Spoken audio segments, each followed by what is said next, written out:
निगरान वजीर आजम किसका होगा? निगरान वजीर आजम कोई इंतजामी या सियासी बैकग्राउंड का होगा या कोई मईशत का माहिर? इतलात ये हैं कि इस बारे में दो राय पाई जाती हैं। हुक्मरान इत्तेहाद पीडीएम और पीपी की लीडरशिप का ख्याल है कि इनकी मर्जी का कोई ऐसा इंतजामी और सियासी तजर्बा रखने वाला फर्द हो जिस पर इनको एतमाद हो और जो इंतखाबात 60 या 90 दिन में करवाने में मुखलिस हो। मुख्तदर हलकों के हवाले से कहा जा रहा है कि वो चाहते हैं कि कोई माशी माहिर हो जिसका इंतजामी अमूर में भी तजर्बा हो। को निगरान वजीर आजम होना चाहिए ताकि हाल ही में की गई IMF डील को किसी भी खतरे से बचाया जा सके और इसके साथ साथ बैरूनी सरमायाकारी के फरोग और मईशत की बेहतरी के लिए किए गए हालिया फैसलों पर तेज तर अमल किया जा सके। IMF डील के मुताबिक आगे बढ़ने और मईशत की सिमत दुरुस्त करने के अमल को वज़ीर आज़म शहबाज शरीफ भी यकसुई के साथ आगे बढ़ाने के कायल हैं, जिसके लिए हुकूमत और एस्टैब्लिशमेंट एक पेज पर है। वज़ीर आज़म और आर्मी चीफ के दरमियान इस वक्त एक बेहतरीन अंडरस्टैंडिंग मौजूद है और उम्मीद की जाती है कि शहबाज शरीफ निगरान वज़ीर आज़म की तैनाती में हुक्मरान इत्तेहाद की क़यादत की मुशावरत के साथ साथ आर्मी चीफ से भी मशवरे के साथ निगरान वज़ीर आज़म का नाम फाइनल करेंगे। आइन के तहत तो ये वज़ीर आज़म और कौमी असेंबली में लीडर ऑफ द अपोजिशन का इख्तियार है। मौजूदा केस में इन दोनों के दरमियान इख्तिलाफ की कोई गुंजाइश नहीं, क्योंकि आज के अपोजिशन लीडर राजा रियाज वही करेंगे जो इन्हें वज़ीर आज़म या PDM मशवरा देंगे। राजा रियाज का वैसे तो ताल्लुक तहरीक इंसाफ से है, लेकिन वो इमरान खान से नाराज बल्कि इनके शदीद तरीन मुखालिफ होने के साथ साथ आइंदा का इलेक्शन नून लीग के टिकट पर लड़ने का ऐलान बहुत पहले कर चुके हैं। गोया बज़ाहिर निगरान वज़ीर आज़म की तैनाती में किसी तनाज़े का कोई खतरा मौजूद नहीं, लेकिन ये सवाल जरूर है कि नाम किसकी तरफ से आएगा। मीडिया और सोशल मीडिया पर निगरान वज़ीर आज़म के लिए कुछ नाम जरूर गर्दिश कर रहे हैं, लेकिन निगरान वज़ीर आज़म कौन होगा इस बारे में अभी कुछ फाइनल नहीं हुआ। जो नाम गर्दिश कर रहे हैं उनमें डॉक्टर हफीज शेख के बारे में कहा जा रहा है कि वो मुक्तदर हलकों के फेवरेट हो सकते हैं, जबकि शायद नून लीग इस नाम पर कोई ज्यादा मुतमईन न हो। वज़ीर आज़म शहबाज शरीफ की इस बारे में अपनी राय नून लीग लीडरशिप की अमूमी राय से मुख्तलिफ हो सकती है। वैसे तो साबिक गवर्नर स्टेट बैंक रजा बाकर का नाम भी निगरान वज़ीर आज़म की दौड़ में शामिल है, लेकिन उनकी मुखालफत हुक्मरान इत्तेहाद में हफीज शेख के मुकाबले में कहीं ज्यादा होगी। साबिक सरकारी अफसरान में फवाद हसन फवाद और नासिर महमूद खोसा के नाम नून लीग के हवाले से लिए जा रहे हैं। इन दोनों रिटायर्ड अफसरान का तजर्बा और शोहरत अच्छी है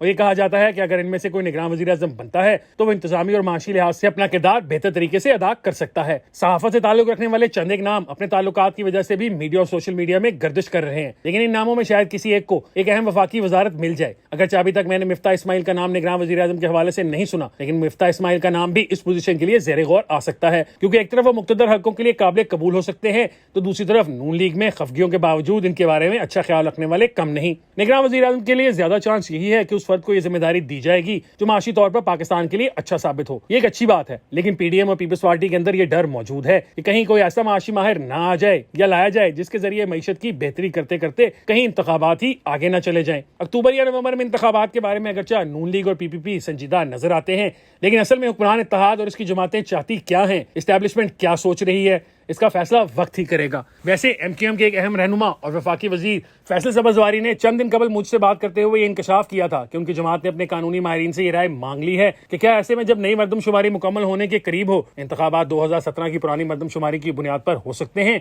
देखते हैं आगे क्या होता है।